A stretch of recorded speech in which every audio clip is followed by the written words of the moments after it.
Syederalun terungkap fakta baru perihal kasus penganiayaan yang dilakukan anak mantan pejabat pajak Mario Dandi Satrio berusia 20 tahun terhadap David Ozora berusia 17 tahun. Berdasarkan pantauan Tribun pada Selasa 28 Februari 2023, di dalam mobil Jeep Rubicon yang digunakan Mario dan temannya, Shane Lucas, ada sejumlah barang. Di antaranya terdapat satu botol yang diduga minuman keras yang masih berisi setengah.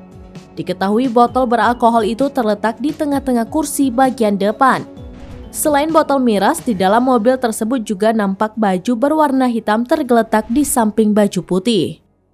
Dikutip dari Tribunnews.com terkait dengan penemuan botol miras tersebut, pengacara Shane Lucas, Happy SP Sihombing, membantah kliennya sang pemilik barang tersebut. Happy SP mengatakan Shane Lucas bukan mengonsumsi minuman keras dan tidak terpengaruh alkohol. Menurutnya, Shane hanya diminta Mario untuk mengendarai mobil Rubicon tersebut, sehingga pihaknya kembali menegaskan barang apapun yang ada di mobil itu bukan milik kliennya. Seperti diketahui, Shane Lucas ditetapkan menjadi tersangka lantaran membiarkan aksi penganiayaan yang dilakukan Mario.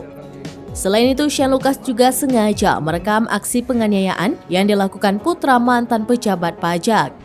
Menurut Kapolres Metro Jakarta Selatan, Kombes Pol Ade Arisyam, perbuatan Shane Lucas telah melanggar pasal 76 Junto, pasal 80 Undang-Undang Nomor 35 Tahun 2014. Tidak pengaruh alkohol.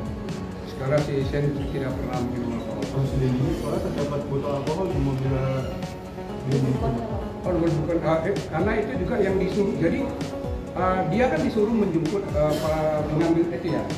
Itu kan ada disuruh oleh si kamera Pak. Si Mario. Dia disuruh oleh si Mario. Dia nggak tahu apa yang ada di dalamnya itu punya siapa. Tapi itu bukan punya si Shane. Kalau ada di situ ada minuman